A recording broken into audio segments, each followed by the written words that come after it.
And then, ladies and gentlemen, we have Yvonne Orji.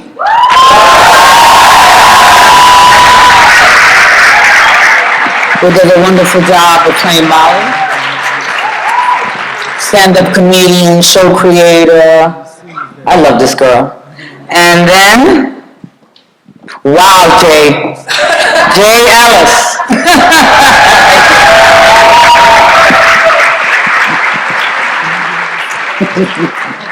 I want to hear all the Team J now. Team Lawrence now. I want to hear Team Lawrence now. Okay. I'll let you guys get started. What's up, guys? What's up, Marcus Benny? How you doing? We cleaned up the episode. So I asked Jay before it started. He said, "Oh, I'm going to be in trouble tonight." So hello, guys. Hi, everyone. I lost my voice. That means she didn't work, and don't feel sorry for her. That means she was standing on the stage, telling a joke, living her best life. That's the life we prayed for. There you go. So speaking of living your best life, so last year we met Molly. She's all about finding the perfect buttoned-up bougie guy, as Joe mentioned. But this year is all about herself. Last year she was thirsty. Yes. She got quenched. Yes. This year I think Molly's just trying to take it slow. Mm-hmm. And as you can see, last week, people were really mad at her for not going to the concert. I saw your tweets. But she didn't want to lead anyone on. So I think she's really just trying to go with the flow. Which is a good thing for her, I think. I think so. Y'all don't. It's a good thing. But if you look at Molly's character, if you look at her character this year, she's really had some complex storylines. Yes. There's some really strong writing this season. She's dealing with a lot of things, And now open marriages. Yeah, a lot of taboo issues, especially for Black people. She dated a guy who had a homosexual experience. Yes. She's going to therapy. Yes. Open marriage. And you're dealing with the workplace inequality. It's real complex. It's hard being a Black woman. Well, you're doing a lot this season. So how does it feel like playing a complex character like that, getting the opportunity to play a complex character? Yeah, our writers are amazing. Can you guys hear me? Okay, thank you. Our writers are amazing. They really just put everything in the pot for everybody. Like, Jay's out here smashing white girls.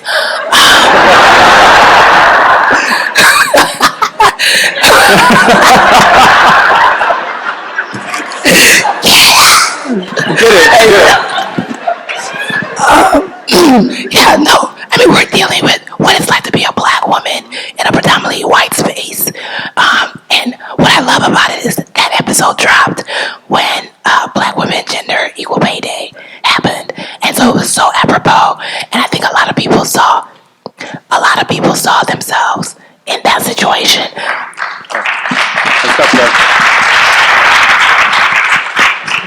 And then when you think about therapy, Molly's really not trying to be in therapy.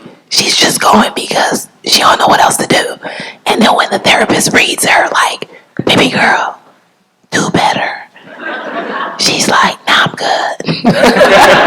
She put her issues on me now. Yeah, because we both got brown titties. Right.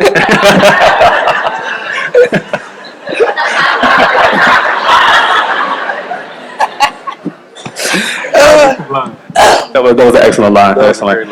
So speaking of complex characters, so Jay, Lawrence. Is it Lawrence Hive out there? No. Okay, he need prayer, y'all.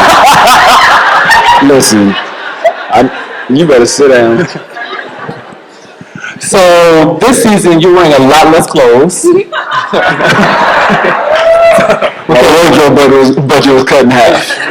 Depleted almost. HBO was happy. Right. So was your stroke budget. Wow.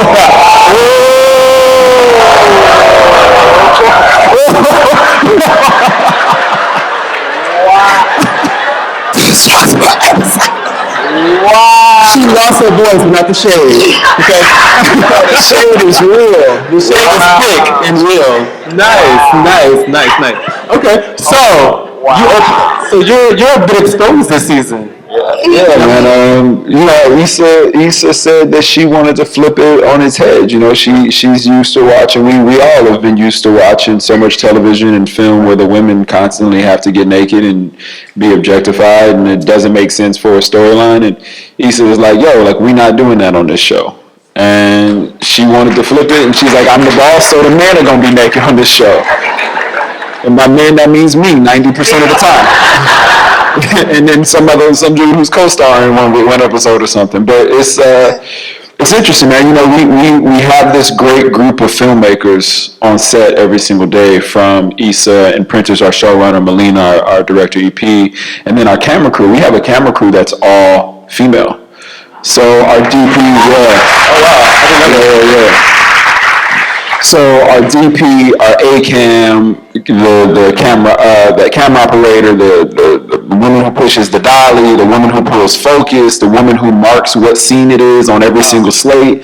And so like that's who we're in the room doing those sex scenes with. So it allows the women to feel more comfortable and not feel that, some dude is like standing over there like, you see Yvonne's brown titties? Right. You know what I mean? Like, you don't have to have this weird thing, and it makes those scenes, those very awkward scenes, it makes them just a little bit easier, a little less awkward. But how is it for you though? I mean, did you have to mentally prepare yourself to like be that, that open, that kind of like raw, like that exposed? No, I walk around the house butt naked, so. But people not watching you in your house. No, I guess I really don't think about it, because I guess there's this point where I don't really think about myself. I start thinking about Lawrence, and I start thinking about, not only that, but I think about like so many of my friends who have had random experiences in life, whether it's because they were at a low, or whether it's because they were feeling themselves, or just opportunity was there, whatever it is. And so I just think that for me, the most important thing is that his life is up there, and that Lawrence's experience is being portrayed. And if that means that I gotta be naked, then I'm just gonna eat a little less bread and do a couple more push-ups. Live in the gym, basically. So speaking of his life, this episode, when I was watching it, it seemed to have been ominous to me, and a couple of the scenes, when he got pulled over by the police, and, as we all know, a routine traffic stop for a black man can end up in that black man losing his life in the life we live in now, the world we live in, and so then he meets the white girls in the grocery store. And again, historically in this country, we know that white women and black men have, white women have caused problems for a lot of black men in this country. So you start thinking, what's going to happen? What's their agenda? What's their intentions? So was that purposeful? Going on? I mean, I think those two things are a bit different. I think that was a real experience that I think the writers wanted to see how it plays out, because you're right, a routine traffic stop for a black person in this country is not the same as it is for anyone who is not of our skin color. So I think there was they wanted to see how that dynamic played out, and not necessarily have it go the bad way, but still see that for a dude who people have come to relate to and come to like and come to think, oh, he's cool, I can work with him, and I feel sorry for Lawrence, I cheer for Lawrence, whatever it is. You have a moment where like you see what Lawrence as a black male has to go through when he gets pulled over. And so there was this moment, I think, that the writers are trying to show you that like this same dude that you work with or go have beers with, or is your friend or your boyfriend or whatever it is, like this is something that he goes through on the daily, and many black men and black women as well go through this. And then I think the sex thing, I think was really interesting. This story came from the writer's room, and our showrunner, a friend of his, had gotten picked up by a white chick and a Latina chick who were roommates. And this is what they did. They went out and they found black dudes to have sex with. And so that story then made it to the script. And so there was this really interesting thing where it seems like Lawrence is like, oh, I'm about to win, I'm about to get this, and then all of a sudden it flips his head and like he's actually being used. And embarrassingly so. Oh, bro, I'm tired of having bad sex on this show, bro. And they're also being fetishized. I mean, about black men and their penis size and everything. That being come into play. So. Yeah, she wasn't lying about that. But yeah. No, I said he wasn't lying about that. About that part of the. That's what it's like. I said he wasn't lying about that. That part of the. Man, y'all listen. I gotta tell y'all not gonna come for me today. Yvonne's already taking care of that. So what do you guys? Well, where do you want Molly to go this season? Where do you want her to go, as a character? I personally want Molly to win, but our showrunner has told me nobody wants to watch Molly winning. Why is that? Because they don't care. That's not real life, right? Yeah. I mean, It could be. right. It's going to be my real life. So yeah. Let me tell you something. In order for you to understand Why are you touching me? how sweet, in order for you to understand how sweet all those wins are and how amazing they are, you gotta know lows. That's just the reality of life, and we all live through that. So I think that's why, like, nobody wants to watch. I mean, the reality is, if all three of these people up here were Superman and they were winning all day long, like the show, we would be done after 2 episodes. Nobody would want to watch that, right? We all know struggle, and because of the struggle, like when you have those moments of success or love or happiness or whatever it is, I feel like it makes it so much sweeter. It makes it so worth so much more. I feel like this is what you gonna say on Twitter. No, because I know where your storyline goes. So oh no! Wow. You gonna use that line on Twitter, not me. Well, after Lawrence loses at the sex scene, he makes his way back to the dunes. But Lisa makes her way back to Daniel. You know. Shots fired. And then shots fired. Shots fired. How you feel? Do you want me? How you feel? You can tell she's trying to get saved from Molly right now. Oh, I don't recognize Molly. Y'all saw Molly get up in Joe's crotch like,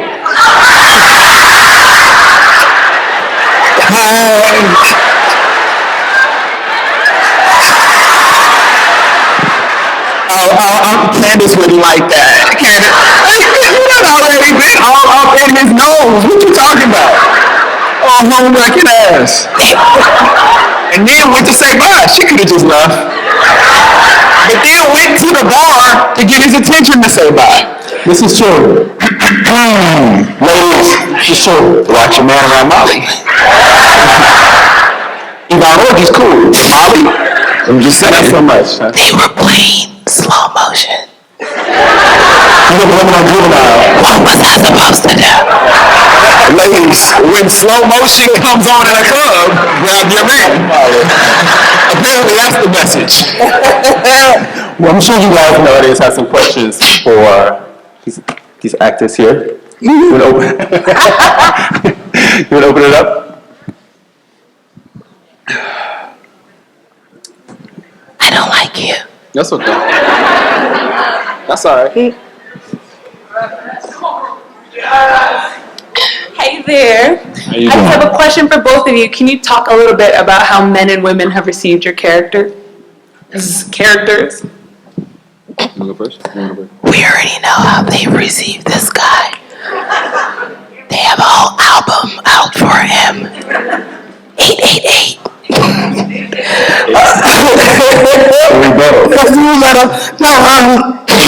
I love that when dudes meet me, they're like, yo, we watched the show. Me and my girl, we watched the show. You know, my girl, it's like, guy, It's okay if you watch it. girls meet me and like, you know, Molly is cool. I mean, I'm Molly, like at work though, like at work. So it's alright. We've all been Molly. But for the most part, I think people, they rock with my outfit. They rock with my clothes. Molly's always on point. She is. Swing it.